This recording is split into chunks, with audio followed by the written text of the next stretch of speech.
পর্যায়ে ছিলাম, পরে স্যার আবার সহকারী প্রধান পদে যাওয়ার পর থেকেও স্যারের সাথে আমরা চলা ফেরা কথাবার্তা একদম আসা যাওয়া সব জায়গায় সবকিছুতে আমি কিন্তু স্যারের সঙ্গে ছিলাম। ইভেন এই গ্রামও যত জায়গায় যাইতাম সব জায়গায় কিন্তু স্যার আমাকে নিয়ে যাইতেন, আমি স্যারের সাথে যেতাম। তো আমি আসলে আমার প্রকৃত একজন বন্ধু হারাইলাম, যদিও স্যার আমার পদবীতে অনেক বড় ছিলেন। তারপরে বিদায় দেওয়ার ভাষা আর বিদায় শব্দটা যদিও ক্ষণিকের হয় তবু অনেক কষ্টের।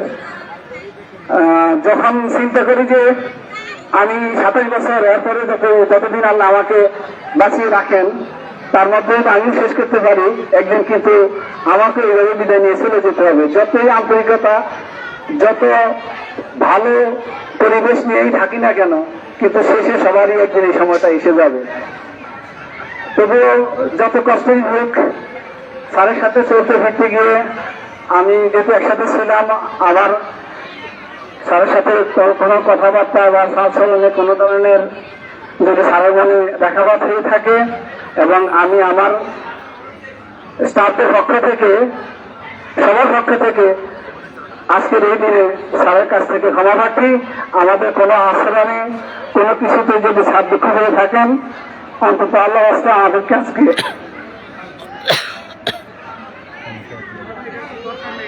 এই অবস্থান থেকে পরিত্রাণ দিবেন। আমি যারা আমাকে এই পর্যন্ত নিয়োগ দিচ্ছেন, একজন এখনো বেঁচে নাই, সবাই দুনিয়া থেকে চলে গেছেন। মাঝখানে এসে 27 বছর, হয়তো বাকি জীবনটা এখানে কাটিয়ে যাব, কিন্তু আমি মনে আমার সেই বন্ধু মনের আর সহস্র পাচ্ছি না। যাক, আমি আসলে কথা বলতে পারছি না। আমি স্যারের প্রতি আবারও আমার সকল স্টাফের পক্ষ থেকে ক্ষমা প্রার্থী হয়ে আমার সংক্ষিপ্ত বক্তব্য আমি এখানে শেষ করছি। আসসালামু আলাইকুম ওয়া রাহমাতুল্লাহি ওয়া বারাকাতুহু।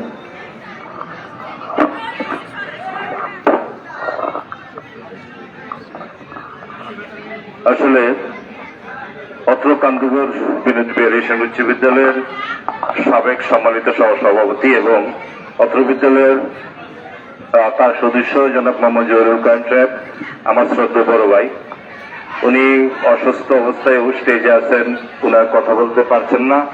আমাকে বলছে আমি ওনার ভাই হিসেবে স্যার যদি কারো মনে কষ্ট দিয়ে থাকে, আবারও আমাদের পরিবারের পক্ষ থেকে, আমার ভাইয়ের পক্ষ থেকে এবং মঞ্চে যারা আছেন সকলের পক্ষ থেকে বিনয়ের সাথে অনুরোধ করছি, স্যারকে সবাই ক্ষমা করে দিবেন এবং স্যারের সুস্বাস্থ্য কামনা করবেন। এবং পাশাপাশি আমার ভাই জনাব জহিরুল কায়েম সাহেব এবং আবু জাহের ভাইয়া, তারা উভয়ই অসুস্থ আছেন। আমি উপস্থিত সবার কাছে দোয়া চাচ্ছি, আল্লাহ যেন তাদেরকে সুস্বাস্থ্য কামনা করে এই আশাবাদ ব্যক্ত করে এখন বক্তব্য নিয়ে আসছেন। আজকে যে অনুষ্ঠানের আয়োজন করা হয়েছে যার উদ্দেশ্যে ছবি না ভিডিও, শুধু ছবি, ভিডিও না, ছবিটা আগে কথা বলার জন্য আমি বিনীতভাবে অনুরোধ করছি। বক্তব্য নিয়ে আসছে আজকের বিদায়ী শিক্ষক জনাব একেএম মনিরুল হক স্যার। খেলা সুখী, বিদায়ী সুখী, খেলা শেষের ক্ষণে আমি এখন নতুন মানুষ, নতুন গৃহকোণে। বিদায়ী বক্তব্য নিয়ে আসছেন একেএম মনিরুল হক স্যার।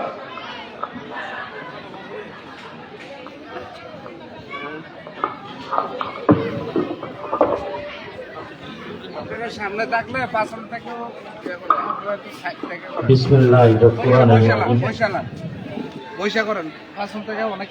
মনের ভাষা শব্দহীন আচ্ছিন্ন হৃদয়হীন, কেমন করে বলবো আজ, বলবো বলো আজ বিদায়ের দিন।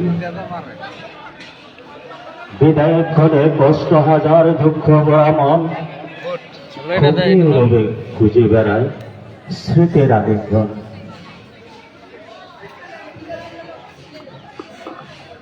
আজকের এই অনুষ্ঠানের সম্মানিত সভাপতি ও অত্র বিদ্যালয়ের সুনামধন্য প্রধান শিক্ষক যিনি বিদ্যালয়ের ক্রান্তি লগ্নে বিদ্যালয়ের হাল ধরেছেন এবং যার হাত ধরে বর্তমান বিদ্যালয়টি আর্থিক ও সুশিক্ষায় শিক্ষিত মানুষ গড়ার কারখানায় প্রতিষ্ঠিত হয়েছে, জনাব মোহাম্মদ শামীম মিয়া। অত্র বিদ্যালয়ের মঞ্চে উপবিষ্ট আছেন অত্র বিদ্যালয়ের সাবেক সম্মানিত সভাপতি, যিনি দায়িত্ব গ্রহণের পর থেকে বিদ্যালয়ের উন্নয়ন, উন্নত শিক্ষা ও সুশৃঙ্খল পরিবেশ স্থাপন করার জন্য তিনি ছিলেন একজন নিবেদিত প্রাণ। নিজের অর্জিত কষ্ট নির্দ্বিধায় বিতরণ করেছেন মেধাবী ও গরিব শিক্ষার্থীদের মাঝে। তিনি হলেন আমার হৃদয়ের পরশমণি, অত্র গ্রামের নক্ষত্র আলহাজ জনাব মোহাম্মদ আবু জাওয়াদ। মঞ্চে উপবিষ্ট আছেন অত্র গ্রামের বিশিষ্ট ব্যক্তিবর্গ,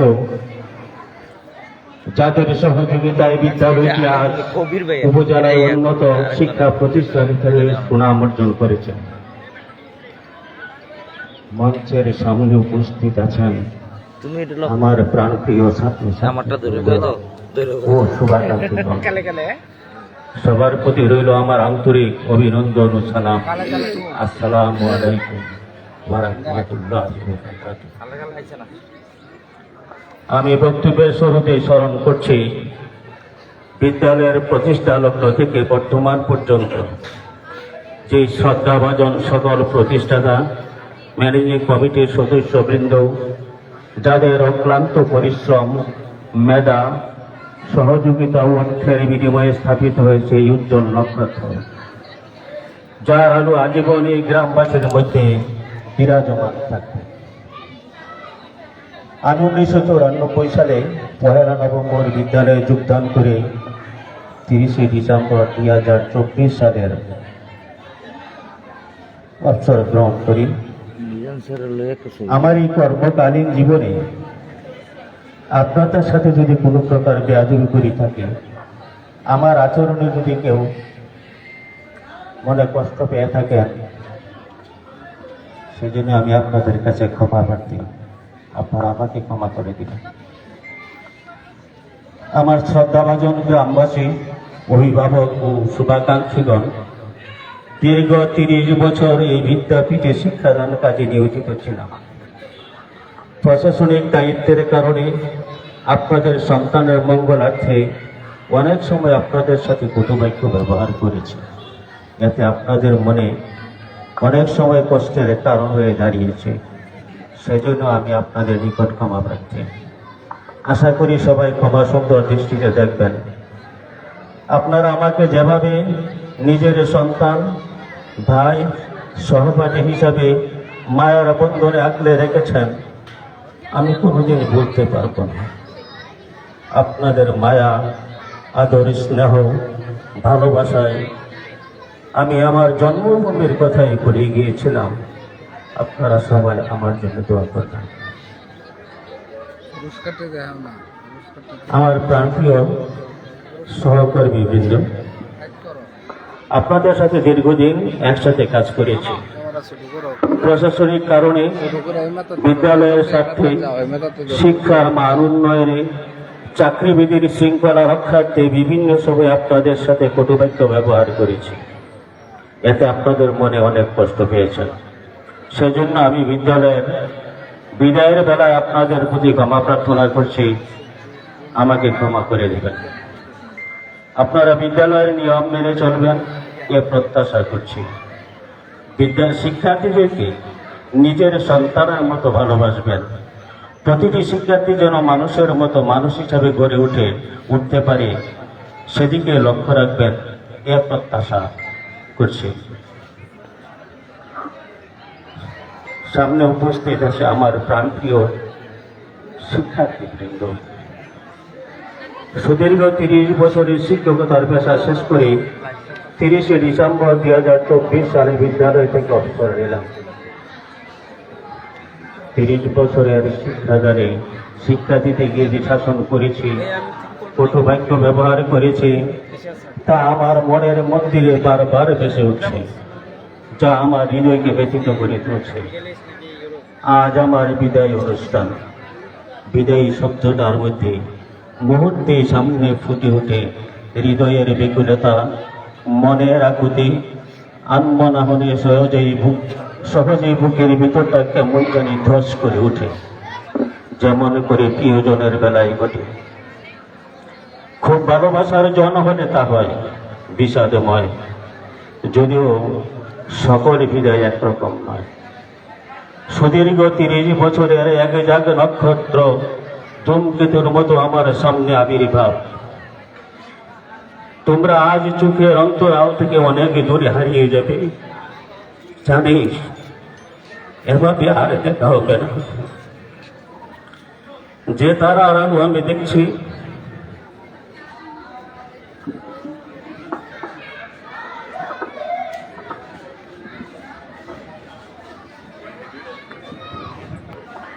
যে তারা রানু আমি দেখছি সেটা অনেক আগের আগে। আজ আবার সকল নক্ষত্রকে দূরে চলে যেতে দেখব, এটাই প্রকৃতির নিয়ম। যাদের নিয়ে এত উল্লাস, আনন্দ, দুঃখ বেদনার মাঝেও ছিলাম, তাদেরকে আজ দূরে পারাক্রান্ত হৃদয়ে সময়ের শাসন মেনে বিদায় নিয়ে চলে যেতে হবে। তোমাদেরকে এইভাবে একই অঙ্গনে আর দেখব না। ক্ষণিকের মাঝে যা হয়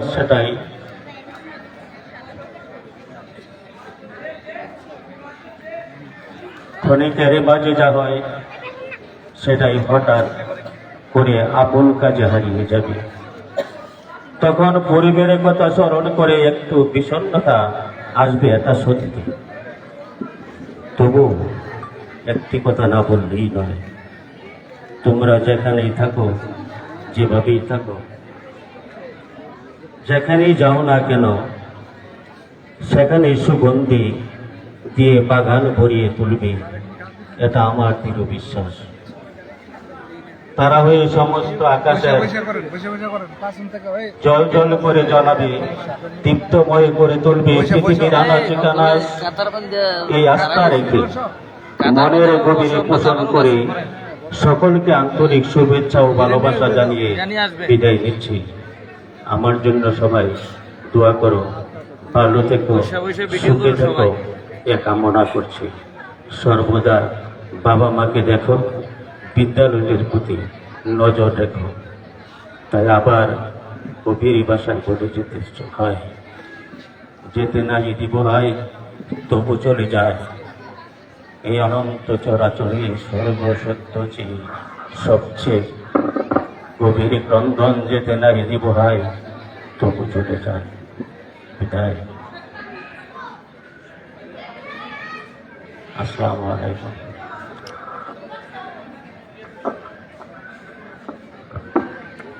আমি বিদায়ী বক্তব্য শেষ করছেন আজকের বিদায়ী শিক্ষক জনাব মোহাম্মদ একে মনিরুল হক স্যার।